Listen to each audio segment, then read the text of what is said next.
Today, every business is a digital business. Most of us are migrating workloads to the cloud, adopting DevOps tools, rolling out RPA software, and supporting a remote workforce. While opportunity is great, so is the risk of advanced cyber attacks. Many high-profile breaches start with a compromise of privileged credentials. CyberArk is the #1 leader in privileged access management. Talk to CyberArk today to secure privileged access for humans and machines across hybrid and cloud environments and on endpoints. Learn more at securityweekly.com/CyberArk and stay one step ahead of the attackers. The question is simple. Have any of the systems on my network been compromised? The answer is harder than it should be. Enter AI Hunter. Active Countermeasures has automated and streamlined techniques used by the best pen testers and threat hunters in the industry to create AI Hunter, a network threat hunting solution that does the first pass of a hunt for you to identify systems that are most likely to be compromised and scores the results on a scale from 0 to 100. You can then research those systems in depth with AI Hunter. Focus your valuable time on the systems that need your expertise with AI Hunter. Sign up for a personal demo today at securityweekly.com/ACM. Welcome back, everyone, to Enterprise Security Weekly. Quick announcement. We've officially migrated our mailing list back to our original platform. We apologize if you've missed any mailings or have gotten duplicates. We do have a much better plan moving forward that basically allows you to tell us what you're interested in and receive notifications of content within your interest. Go to securityweekly.com/subscribe. Click the button to join the list, and you will be set up to take advantage of all the new features we're building into our platform to better serve our audience. Peter Warmka is a former senior intelligence officer with the CIA with over 20 years experience in breaching the security of organizations overseas. Peter is passionate about using his expertise in helping city, state, and federal government entities, nonprofit, academic institutes, and private companies and individuals safeguard their sensitive, proprietary, and/or personal data. Peter, welcome to the program today. Thank you very much, Paul. It's a pleasure to be here. Thanks for the invite. Yeah, it's nice to have you. So, Peter, I think a lot of enterprises, right? This is Enterprise Security Weekly, and we get really hyper-focused on protecting ourselves and our businesses and our users from email phishing. But that is such a narrow focus for the threats that our users are up against when it comes to things like fraud, social engineering, and other types of attacks. I was wondering if you could start by first giving us a little bit about your background and then talking about how we can protect our user from these other threats that fall outside of the scope of email phishing. Thank you. I appreciate that. As Paul mentioned, I had a career with the CIA, over 20 years overseas as an operations officer tasked with collecting foreign intelligence. And basically, it required the breaching of security to obtain that information, finding out where that information would be held, who had access to it, or who could facilitate access to it, devising a plan, executing that plan to ultimately utilize human hacking, or another term for that is social engineering, to gain access to that information and send it back to Washington. When I retired, I wanted to see how I could utilize this expertise in the private security industry to use it legally. I want to caveat that here in the United States. And what I was amazed finding was not only worldwide, but especially in the United States, the growing epidemic of security breaches, referred to as cyber breaches, that were happening across all organizations, not only the Fortune 500 companies, but all the way down to the small firms, nonprofits, academic institutes. And it ran across the board. And what I was finding was really a lack of understanding of how this really is taking place, because one statistic that drew my attention is that the vast majority of them, I've even seen mentioned up to 90% of the successful breaches start with some aspect of social engineering. Around that same time, I started to teach at Webster University in their Masters of Cybersecurity program. And of course, it focused on intelligence and counterintelligence as it relates to cybersecurity. Since it was not already part of the program, I decided to incorporate some modules regarding social engineering to have my students appreciate and learn about some of the methodologies and also assigned to them a capture the flag exercise. And they became to be so interested, engaged in, to the point of even being obsessed with the methodology.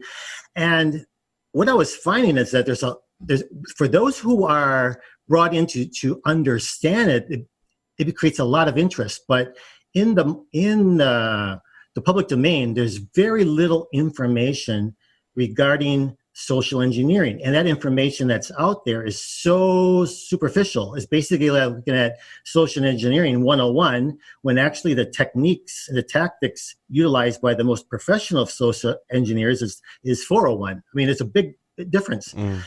And what we find is if you go to your typical organization, they're treating security breaches as being a cyber issue and not looking at it as a greater security issue. And typically when they're looking at how can they address this issue, you get the C-suite that say, well, we're going to throw funds toward IT. We're going to give funds to that are going to be under the control of the CISO, where the actual managers or directors of security sometimes I don't get fully involved in some of this, because when it's all strictly focused on cyber, that's where the resources, that's where the attention is going. And when it comes down then to implementing a plan, a lot of it comes down to, well, we got to meet these different compliance requirements to include training. So training begins to be, well, it's a check the box part of compliance.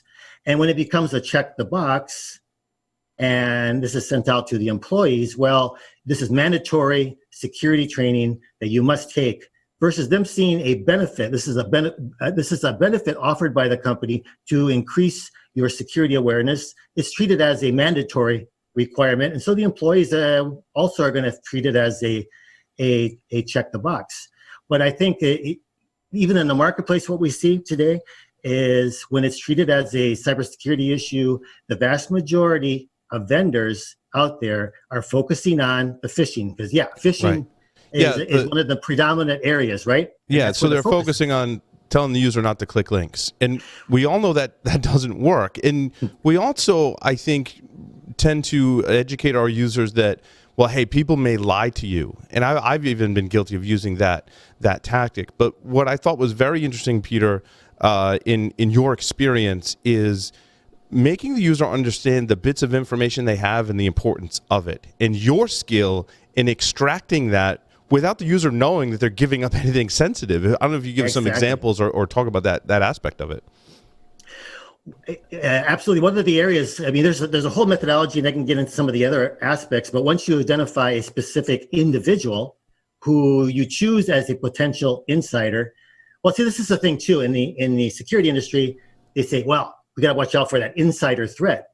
And it's typically focused on that employee that goes rogue, and decides that they're very upset with their employer. They take the information out and they use it, with another company, or maybe they decide to publicly disclose this information because they want to get back at their company. That's the malicious insider. But the even bigger threat, in my opinion, based on my experience, is the insiders that can be approached from those external threat actors, whether there be sophisticated criminal groups or intelligence services or even other competitors, people that can be approached and be manipulated to become that insider threat, that they wouldn't have done that on their own, but they're susceptible and they're approached. And there's a number of different ways to approach them, but it's first of all targeting who within that organization might be able to provide us with this information or facilitate access to that information, and then finding a way to get to them. But in advance of that, there's a lot of different ways to collect information on them today via the World Wide Web and social media, so that the approach can really, really prepare a well-planned out scheme to then acquire this information. And one thing I'm also surprised when I use the term elicitation. People say, what's elicitation? Because it's a term that we used in espionage quite a bit. It's well known, but it's a means of gauging somebody in a conversation to extract the information. Think about there's three different ways to get information from someone. There's the interrogation that everyone understands. You're in control, and you're going to get that information out of somebody no matter what it takes. Second of it is you're just pretty much providing information for survival. Then there's the interview, which might be for a job, or it might be the security director interviewing you because of some security incident. You know the position of that person asking you questions, and you freely volunteer information, and you know how that information is going to be used. Then there's the elicitation. The elicitation is the use of various techniques, and there's about 21 different types of techniques. When you engage somebody in a conversation, and this usually is mapped out, you decide in advance what specific information you want to obtain during this conversation, and you pre-plan, like whiteboarding. These are how I'm going to direct that conversation to get to that topic. It might be a question, it might be a statement. At the end of the day, you put that out there to the target, and you shut up and you listen. And you only re-engage when you want to keep the conversation moving in the direction that you want to move it to.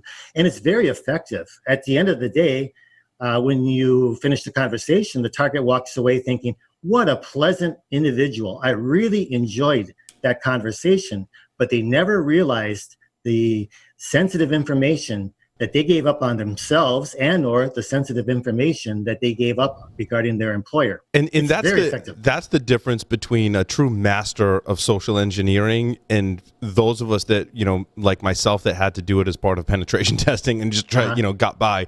My storyboards or those were very, very targeted to get very specific pieces of information. I think a true master in your sense, Peter, is when you hang up the phone with that person's like you said, oh, what a pleasant conversation. It has no idea that they just gave up sensitive information, would absolutely talk to you again, right? When people hang up the phone with me, they're kind of like, well, that was kind of interesting, and they're a little skeptical, right? Absolutely. And the thing is, what a lot of security practitioners don't realize, they're thinking about, how can I make this facility, right? How can I really make this facility so secure that this threat doesn't come in? Whether it's coming through the entry doors, or it's coming through maybe through the IT system. How can I avoid this threat getting past the firewall? What they don't really think about is, and I had an interesting conversation with somebody the other day, because I was out on the West Coast, and I went to visit one of the very large companies out there, and they had some pretty good, security protocols about how to get into the facility, and you had to be escorted everywhere you went. And I just thought, well, I wouldn't waste my time necessarily trying to penetrate this company. I have so many thousands of employees who work for that company that I would just be able to target when they're outside the facility and be able to get to them so easy. And a lot of times the companies don't realize about the different types of approaches that can be made to their employees outside of the facility. Right. And that's Peter, a difficult thing to protect, Matt. Yeah, I think it's interesting, right? As we think about phishing attacks, trying to get user credentials to impersonate a user to get data out, what you're talking about here is different in a respect that I'm actually recruiting somebody to actually do that work for me. I don't necessarily have to impersonate them. I'm convincing them that they're going to give me the information. I'm going to build this relationship, and they're going to be my inside source to get it. So I don't even have to go through an impersonation technique. And that's and I only know what I've read and watched in TV and movies about the CIA, but that is, from what I understand, a standard operating procedure, right? That you have. Is it labeled as informants, or like, what is the terminology you put around your sometimes target? Sources, sometimes assets, internally. Yep. But if you look at, actually I'm going to be giving a webinar on this in the near future, is the value or the use of social media such as LinkedIn that can be utilized for this, right? Think about how this can work. You can utilize LinkedIn as a means of identifying potential insiders, right? When I say insider, I'm not only mean the individuals who are employees there, and that can be from the entry level all the way up to the CEO, but it can also be contractors, third parties that are contracted who have unescorted access into that organization on a daily basis, whether it be the catering crew, the janitorial staff, the guard force, outsourced IT support, etc. Those all potentially are insiders because they could be utilized in such a way to do something either knowingly or unwittingly that's going to facilitate the access to the information that the social engineer wants to gain. Now, going back to the comment regarding like recruiting somebody, if we were to try to do that, once again, you could reach out to somebody via the information, the profile that you saw on LinkedIn or on monster.com, the resume. But even on LinkedIn, maybe they're not even looking for a job, right? You call them up and you pretend to be a executive recruiter. Now, a lot of people, whether they've been contacted before, they know of people that have been called by executive recruiters. They're called and say, listen, I saw your profile on LinkedIn and I was very impressed. And I think you would be a very strong candidate for a position I'm looking to fill for my client. Of course, they're not identifying the client yet, but they're giving a general terms of what the responsibilities, the title, and maybe what the compensation would be for this fictitious position. Now, even if the employee, the target, was not actively looking in the marketplace, they're kind of curious, like, whoa, let me take a look at this. What might I be worth in the marketplace? So typically they will be forthcoming and wanting to at least explore the opportunity. So it would transition from a basic phone call to perhaps sitting down with them face to face over coffee or lunch, where they're utilizing both standard interview questions as well as elicitation techniques to really collect considerable information on them beyond already what they collected via social media. And what they collected on social media is going to be already a great insight into that person's motivations and potential vulnerabilities. So they collected information on the individual as well as sensitive information regarding the company during the one or two interviews, but they're developing a relationship with the target, and they will probably bring up an opportunity. Oh, you're one of, now whittle this down between you and one other candidate for this position with the client. And it looks really good, but then all of a sudden, the client took the other candidate. Okay, the person's kind of frustrated, but yeah, I can understand how that happens. You have that happen again with another client, and once again, the other candidate was chosen. So this individual now is getting kind of frustrated. Wow, I didn't realize that it could be this difficult. But then there's another opportunity that is proposed. And that opportunity is, listen, this is not a full-time opportunity. I'm sorry, I don't have a full-time, but I think this could be really of interest for you because it provides an opportunity to consult to our client as an independent consultant regarding the industry. So you can stay right where you are with your current employer, get that, your compensation from there and all the benefits. But in addition, the client will pay a very nice retainer for you to provide information on a monthly basis regarding the industry and regarding your company. And of course, little by little, it becomes more and more sensitive where they're actually bringing that information out. And once again, it's not required for us to try to penetrate the organization. The individual is bringing it out, and they don't necessarily realize, they might sometimes eventually figure, well, I'm providing insider information. This is probably not right, ethical, or there might be a problem with it, but I'm now accustomed to the money. Everything has been fine. Nothing has happened. I've been doing this for several months.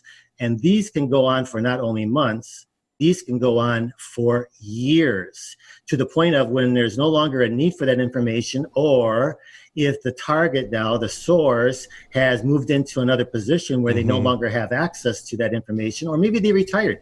Right. They're given a nice bonus. Thank you very much. Remember, we have a confidentiality agreement in place. Don't mention this to anybody. And they walk away. The company never realized that this drain of really sensitive information has ever happened. So that's just one of several different techniques that can be utilized, outside the realm of cybersecurity that violates the protection of information. And that's a really interesting scenario, because from the organization's perspective and the company's perspective, how the only way really to prevent that from happening or protect yourself is to educate your employees, right? The technical controls and everything else is pretty much out the window. You're absolutely right. And I bet you there's not very many companies that caution you regarding, how you deal with someone who approaches you, right, as an executive recruiter. Most companies don't want you necessarily talking to recruiters, but it can't stop you. Yeah. But do they caution you? I mean, we don't prevent you from speaking with recruiters, but if you are contacted, just keep this in mind, because this is an approach that is utilized by social engineers. Right. Then there's also so many other venues for, when employees go out to attend conferences, when they're speakers at conferences. I mean, when they're speakers, they are prime targets for approaches. If they're at trade shows, if they're traveling, especially to some overseas conferences. I mean, these are all ways that social engineers will prepare in advance and make their approach to the individuals and easily suck them in without them ever realizing it.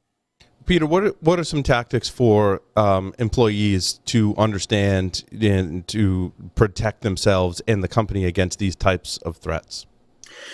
By the way we approach the security awareness training, I mean, we could do it on, we have modules online, and there are times when online is the only way to really, get it done, because it's hard to bring people together who are working at remote locations.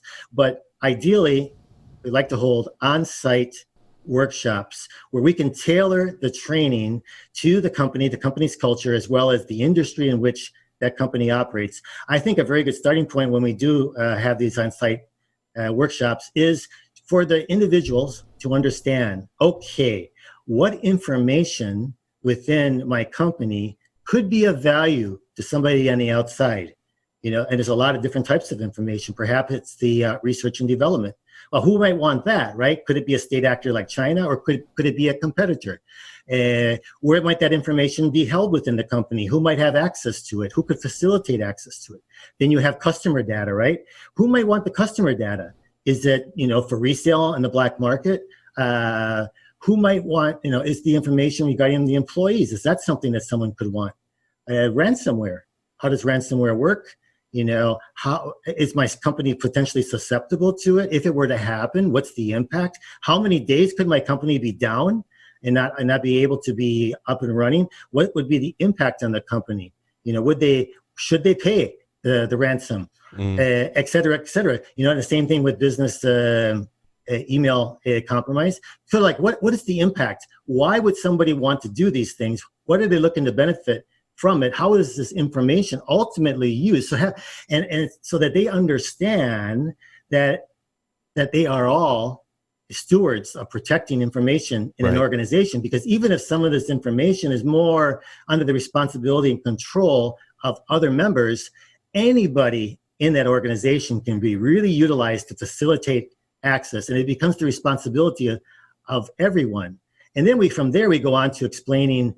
And it's not only that company. A lot of times I get response, well, my company, there's absolutely, we have nothing that would be of interest to a criminal group especially to an intelligence service. And I say, well, wait a minute.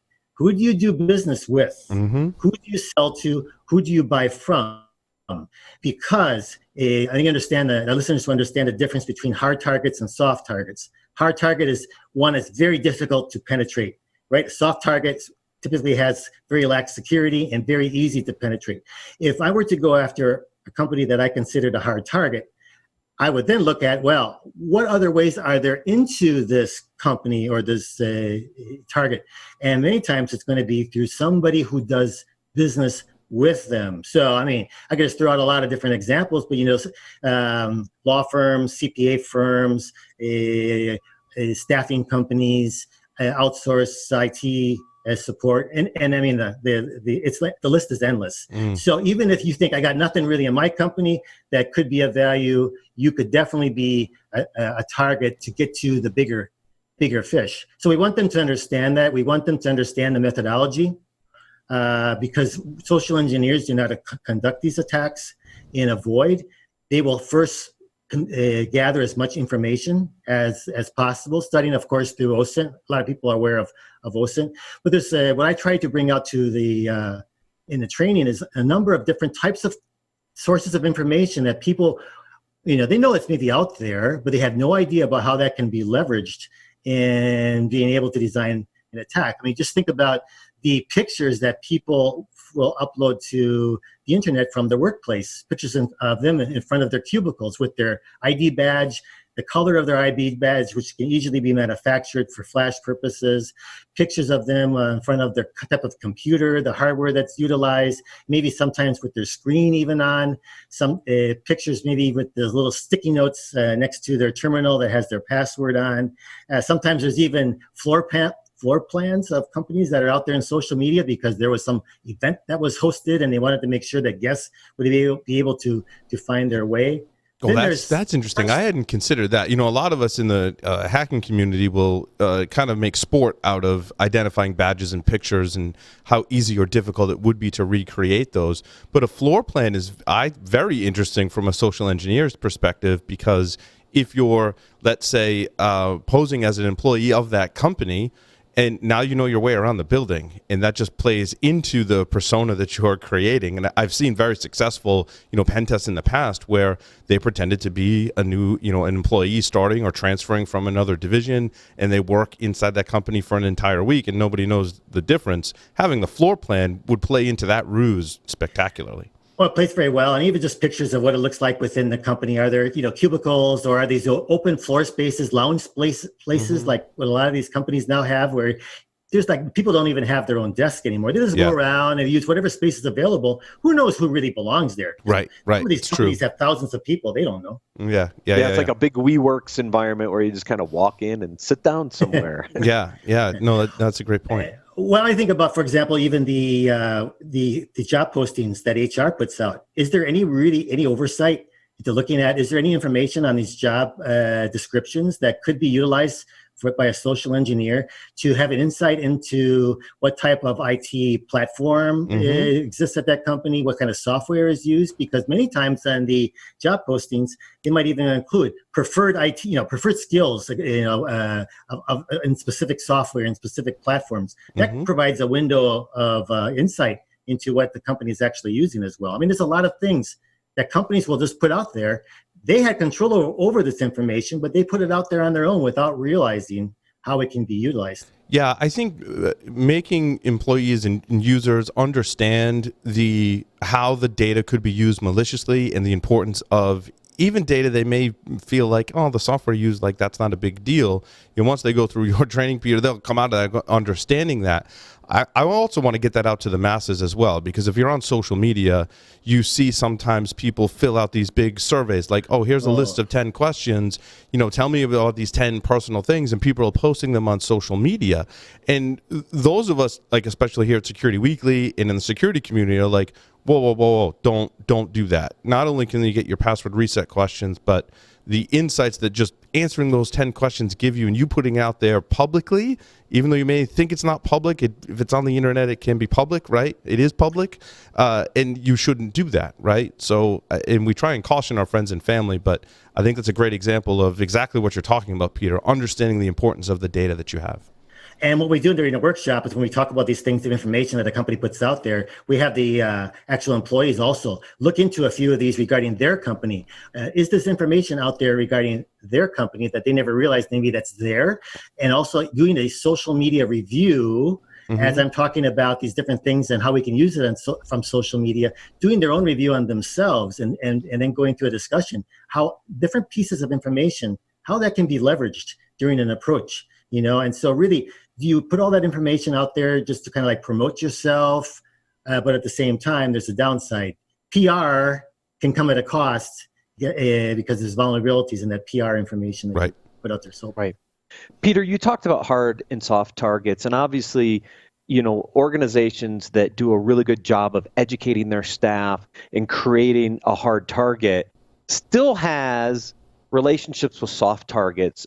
Kind of, how do you recommend organizations address those third-party potential soft targets? How do they get their arms around that? Because I would think that would be pretty difficult since they don't really control that other company. What tips or tricks do you have for those third parties? Well, that's a very good question. I mean, first of all, I'm sure most companies, if they haven't, they got to be very careful when they vet the companies that they're doing business with. But beyond that, if it's really a trustworthy vendor or company they're doing business with, be able to provide to them also some guidance that they're going to need to follow in regard to, when they actually do a complete audit of security vulnerabilities in a company, take a look at the vulnerabilities that their vendors or the companies that they deal with also can pose, and trying to work with those vendors to also institute some minimal precautions, to include maybe even undergoing training. I mean, you're right. There's only so much that you can do, but I think at least drawing it to their attention and maybe then asking them some specific questions and procedures that you want them to follow, that's probably the most you can do.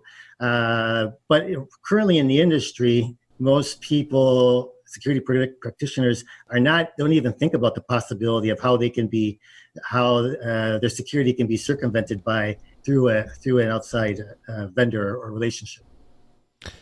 Peter, if people want to learn more about your organization and your services, where can they go? And what I know you have also some available resources online as well. Yeah, I would recommend visiting our website. It's counterintelligence-institute.com. Also, if you look at my name on the internet, you would find Peter Warmka. You would find my LinkedIn page that has a lot of links also. But on the website, you have links to YouTube that has a number of videos, of links to Twitter and Facebook.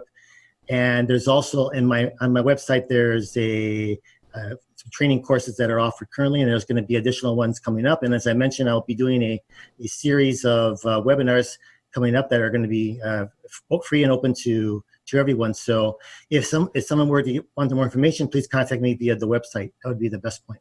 Awesome. Peter, thank you so much for appearing on Enterprise Security Weekly. It was a great discussion. Now I don't want to give out any information about Security Weekly or myself ever again. I know. People become so paranoid. Yeah, that's a good thing, though. It's a good thing. You have to. A little bit. It's good. It's very good. You need to have that. Awesome. Peter, thank you so much. And thank you. That will conclude this episode of Enterprise Security Weekly. Thank you, everyone, for listening and watching. See you next time.